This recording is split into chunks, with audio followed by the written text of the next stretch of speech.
है अगला chapter quadratic equation. NCERT का अगला चैप्टर क्वाड्रेटिक इक्वेशन बहुत ही बढ़िया चैप्टर है और इस चैप्टर का आने वाला चैप्टर कई चैप्टर से लिंक है, तुम लोग आराम से समझिए, बहुत ही कॉन्सेप्चुअल चैप्टर है। तो क्वाड्रेटिक इक्वेशन का स्टैंडर्ड फॉर्म होता है, जितना भी क्वाड्रेटिक इक्वेशन होगा वो इसी फॉर्म में होगा। अगर इस फॉर्म में हुआ तो उसको क्वाड्रेटिक इक्वेशन बोलेंगे। जैसे कौन सा फॉर्म रहेगा, ax square plus bx plus c is equal to 0। ये इसका स्टैंडर्ड फॉर्म है, इसका शक्ल है। इस शक्ल में ना यही है इसका ब्रेन। ये जो टर्म है वो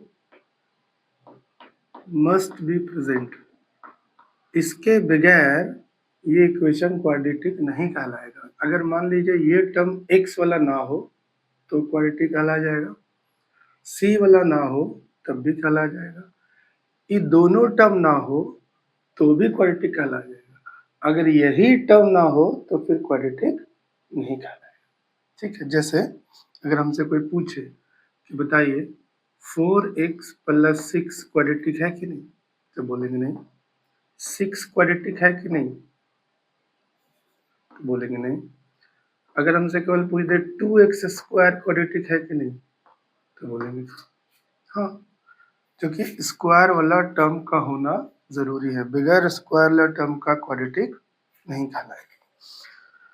तो इसमें क्या है, इसका जो एक्सरसाइज है 4.1 उसमें इक्वेशन दे दिया है लेकिन स्टैंडर्ड फॉर्म में नहीं दिया है, तो आपको उस स्टैंडर्ड फॉर्म में ला के बताना है कि क्वाड्रेटिक इक्वेशन है या नहीं। जैसे पहला क्वेश्चन जो है इसका वो कुछ ऐसा है, x प्लस 1 का होल स्क्वायर, x प्लस 1 का होल स्क्वायर उसके बाद is equal to 2x plus 3। Check करना है कि ये क्वाड्रेटिक है या नहीं, ये क्वेश्चन है। हाँ ये question 2 into x minus 3। Question थोड़ा सा यहाँ पे चेंज है, 2 इंटू एक्स माइनस 3। चेक करना है ये क्वाड्रेटिक है कि नहीं। तो हम लोग क्या करेंगे कि पहले इसका शक्ल इसके जैसा लाने की कोशिश करेंगे। अगर इस फॉर्म में आ गया तो हम लोग बोलेंगे कि क्वाड्रेटिक इक्वेशन है। जैसे एग्जांपल के तौर पे पहला क्वेश्चन ही लेते हैं, तो बताइए a प्लस बी का होल स्क्वायर है, तो फॉर्मूला लगाएंगे a square plus b square plus 2 into a into b is equal to, इसको मल्टीप्लाई करिए दोनों के साथ तो हो जाएगा 2x minus 6। X square plus 1 plus 2x, दोनों को उस तरफ ले जाएंगे तो हो जाएगा minus 2x plus 6 is equal to 0। अब क्या हुआ कि 2x से 2x कैंसिल हो गया, बचा क्या, x square plus 7 is equal to 0। क्या स्क्वायर वाला टर्म है, देखिए स्क्वायर वाला टर्म है तो बोलेंगे यस ये क्वाड्रेटिक इक्वेशन है। ठीक, तो ये पहला टाइप का क्वेश्चन इस तरह का, यहाँ क्यूब कर देगा, यहाँ स्क्वायर कर देगा, या ऐसा वाला दो टर्म दे देगा, मतलब आपको दे देगा, पूछेगा कि क्वाड्रेटिक इक्वेशन है तो पहले सॉल्व करके आप उसको इस फॉर्म में लाने की कोशिश करो। अगर इस फॉर्म में आ गया, मतलब उसमें एक्स स्क्वायर वाला टर्म आ गया, तो हम कह सकते हैं उसको क्वाड्रेटिक इक्वेशन। एक्स स्क्वायर के अलावा बड़ा वाला टर्म आ गया तो गड़बड़ हो जाएगा, सबसे मैक्सिमम पावर कितना आना चाहिए, हायर पावर एक्स स्क्वायर, तभी हम लोग उसको क्वाड्रेटिक कह सकते हैं। तो ये पहला टाइप का कह सकते हो, पहला टाइप का क्वेश्चन है। इसमें जो दूसरा टाइप का क्वेश्चन है वो उसके बाद करते हैं हम लोग। इसमें जो दूसरा क्वेश्चन है 4.1 का, उसमें लिखा हुआ है कि represent the following situation in the form of quadratic equation. तो कहीं ना कहीं कहानी दिया रहेगा, उस कहानी को हम लोग इक्वेशन के फॉर्म में लाएंगे। कहानी ये है कि एरिया ऑफ रेक्टेंगुलर प्लॉट, एक एरिया दिया हुआ है रेक्टेंगुलर प्लॉट का 528, कितना दिया हुआ, हाँ 528, ठीक है। तो रेक्टेंगल होगा मतलब इसमें लेंथ और ब्रेथ होना चाहिए, ठीक। अब लेंथ और ब्रेथ में कोई रिलेशन दिया हुआ है। If the length of the plot is 1 metre more than twice its breadth, length जो है वो ब्रेथ के 2 गुना से 1 ज्यादा है, यानी 2 टाइम्स से 1 मोर है। ये जितना भी होगा उसको 2 टाइम्स करेंगे, उसके बाद 1 जोड़ देंगे, ये आ जाएगा। जैसे मान लो कि अगर ये 5 होगा तो 5 2 जा 10 और 1 जोड़ देंगे 11। अगर ये 15 हुआ तो 15 2 जा 30 और 1 जोड़ देंगे 31। तो हमको तो नहीं पता ना कितना है, तो हम लोग मान लेंगे x। तो लिख लेते हैं let breath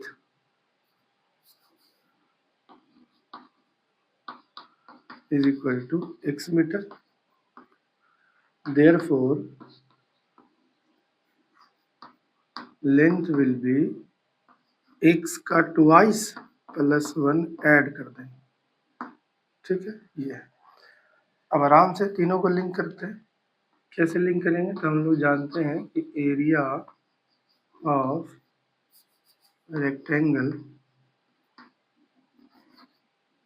is equal to होता है लेंथ इंटू ब्रेथ, और एक एरिया हम लोग को दिया हुआ भी, तो एक तरफ 528 बैठा देना है, इज इक्वल टू लेंथ की जगह हो जाएगा 2x प्लस 1 और ब्रेथ में हो जाएगा x। तो अगर हम इसको इंटू कर दें तो हो जाएगा 2x स्क्वायर प्लस x, इसको इस तरफ बुला लें तो हो जाएगा 2x स्क्वायर प्लस x, और इसको इधर बुला लेंगे तो हो जाएगा -528 इज इक्वल टू 0। तो बस यही करना था। तो वर्ड में दिया रहेगा और आपको उसको इंफॉर्मेशन ले करके और उसको रिलेट करके आपको एक क्वाड्रेटिक इक्वेशन बनाना रहे, ये बात। इसका जो दूसरा क्वेश्चन है उसको भी देख लेते हैं जरा। इसका दूसरा क्वेश्चन भी हम लोग देख लेते हैं कैसा है। क्वेश्चन बनाना है केवल।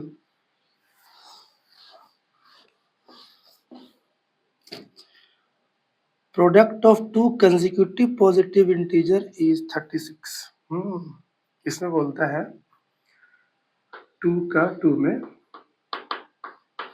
कि 2 लगातार पॉजिटिव इंटीजर है। कंसेक्यूटिव का मतलब होता है लगातार, 2 लगातार पॉजिटिव कंसेक्यूटिव इंटीजर है, दोनों को इंटू करते तो 306 आता है। बोलना ही चाह रहा है कि अगर मान लीजिए पहला इंटीजर 15 है तो दूसरा जस्ट इसके आगे होगा या पीछे होगा। कंसेक्यूटिव का मतलब लगातार, ये दोनों को इंटू करके 306 आता है। अगर पहला 15 है तो दूसरा क्या है 16। पहला मान लीजिए 11 है तो दूसरा 12। पहला मान लीजिए 30 है तो दूसरा 31। तो पहला ही तो नहीं पता है, तो पहला हम लोग अगर मान लेते हैं x है तो दूसरा क्या होगा, सोचो आप, x प्लस 1। तो ऐसे मानना। तो इसमें क्या करेंगे, लिखेंगे late 2 consecutive positive integer are x and x plus 1 according to question ये कहता है कि यही दोनों का प्रोडक्ट होता है 306। इसका मतलब x प्लस 1 को किसके साथ इंटू करेंगे, x के साथ, तो 306 आ जाएगा। आप इसको इधर उधर कहीं भी रख सकते, तो हो जाएगा x square plus x minus 306 is equal to 0। This is required quadratic equation. जी हुआ। तो बहुत ही आसान आसान है।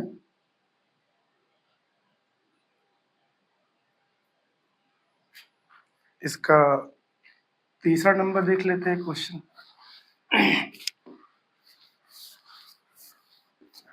तीसरा नंबर क्वेश्चन देख लेते हैं, एज से रिलेटेड है। कहता है कि Rohan's mother is 24 years older than him. मतलब कि एक रोहन है और उसकी एक मदर है। ये रोहन और उसकी मदर। रोहन का जितना भी एज रहा होगा उससे 26 साल ज्यादा है। तो मान लो कि ये 10 इयर्स का है, तो इसमें 26 जोड़ देंगे तो कितना हो जाएगा?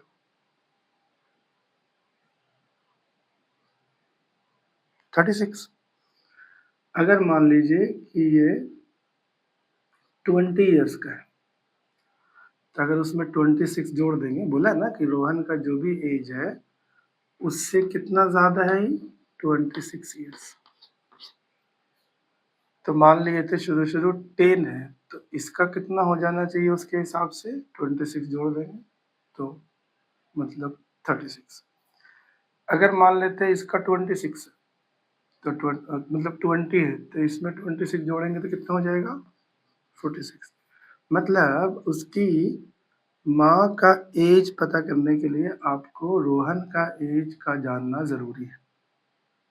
तो इसका एज तो दिया ही नहीं है, तो हम अगर मान लें कि रोहन का एज x है तो उसकी मदर का हो जाएगा x प्लस 26 ईयर्स। तो बस यही कॉन्सेप्ट से हम लोग आगे बढ़ते हैं। ठीक है, तो लिखते हैं let Rohan's present as x years, therefore his mother's present age will be x plus 26 years।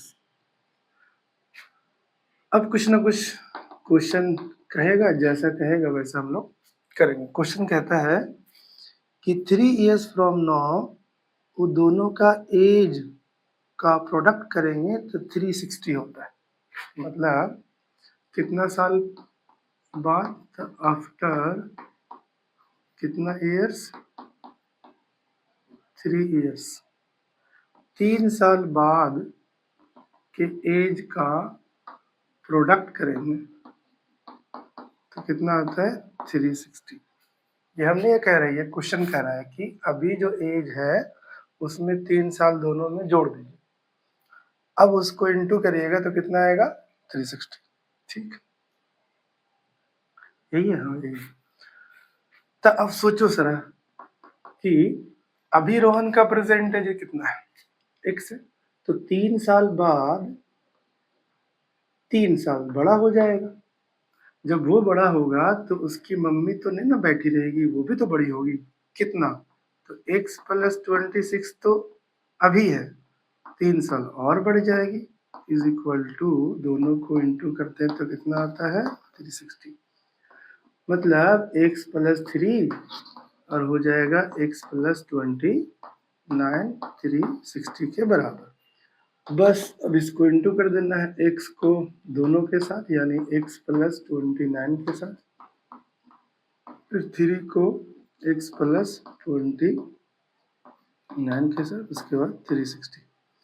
तो हो जाएगा x square plus 29x plus 3x plus 29 3 जा 87 माइनस 360 इज इक्वल टू 0।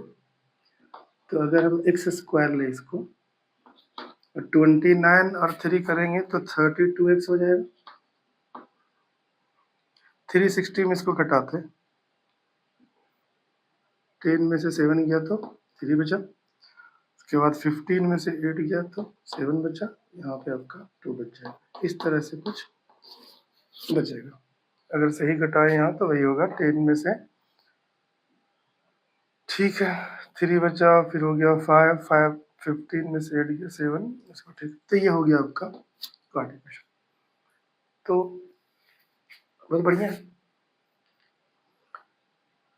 पहले आराम से कहानी पढ़ो। तो बच्चे लोगों को कहानी में ही डर लगता है कि कैसे पढ़ना है, तो आराम से जो पहले गिवन वाला मटेरियल है उसको आप आराम से लिख लो, उसके बाद रिलेट करने की कोशिश करो कि जो दिया हुआ है सो और जो हम लोग लेट किए सो दोनों को आपस में कैसे लिंक करें।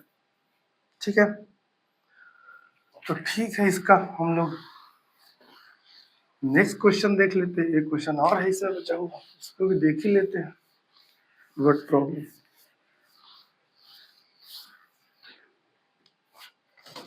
ठीक है। A train travels a distance of 480 kilometre at a uniform speed।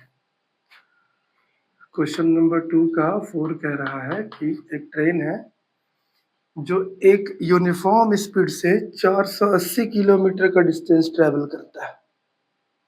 ठीक, मतलब अगर आप देखो तो क्या दिया हुआ है, गिवन में है डिस्टेंस कितना, 480 किलोमीटर। तो जो यूनिफॉर्म स्पीड होगा वो कुछ ना कुछ तो होगा ना, तो उसको हम लोग मान लेते हैं let uniform speed is equal to x kilometre per hour. तो यही दोनों अगर इंफॉर्मेशन को देखें हम, तो इसके हिसाब से अगर हमको टाइम निकालना हो, इसको हम t1 कह देते हैं। तो बताओ कैसे निकालेंगे। तो टाइम का फॉर्मूला होता है डिस्टेंस बाय स्पीड, फॉर्मूला होता है डिस्टेंस बाय स्पीड। तो डिस्टेंस में है 480 और स्पीड में है x, इतना आवर लग जाएगा। तो ये केस नंबर 1 था।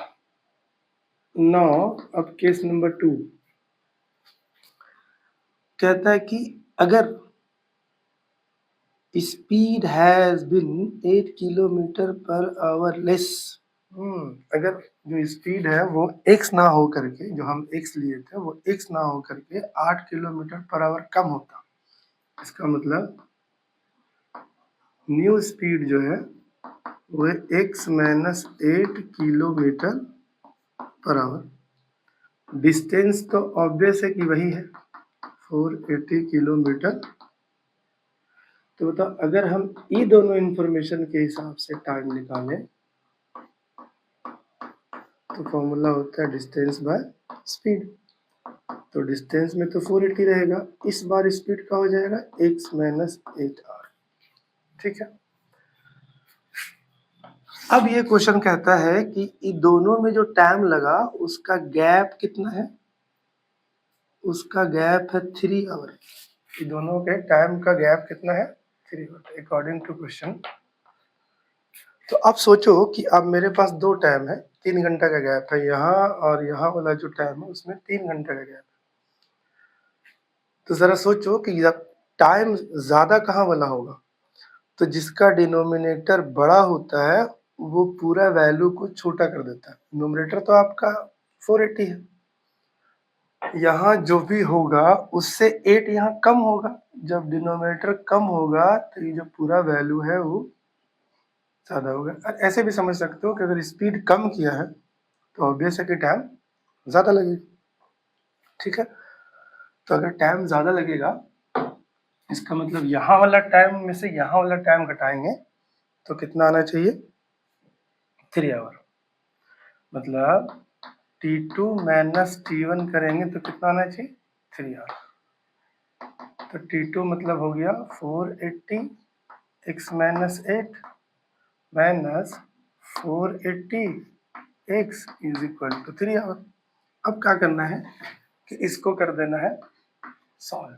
कैसे, तो यहाँ से आप 480 कॉमन ले लो, बचेगा 1 by x minus 8 minus 1/x is equal to 3। बहुत बढ़िया। अब क्या करते हैं कि 480 यहीं रहने देते हैं और इसका एलसीएम ले लेते हैं, तो हो जाएगा x इंटू एक्स माइनस 8, तो ये वाला यहाँ इंटू होगा, माइनस दे करके ये वाला यहाँ इंटू होगा, इज इक्वल टू 3। अब चाहो तो 480 यहाँ पे डिवाइड में ला सकते हो, तो ले आएंगे। अब क्या होगा कि x minus x plus 8 divided by x square minus 8x, ये माइनस अंदर गया ना, तो प्लस को क्या किया माइनस, ई माइनस को क्या किया प्लस, और नीचे इंटू कर दिए x x square x into minus 8 minus x, और 3 के डिवाइड में ले आए 480 को, तो यहाँ से अगर कैंसिल करें तो 160 बार में कटेगा, यहाँ से आपका x कैंसिल हो गया।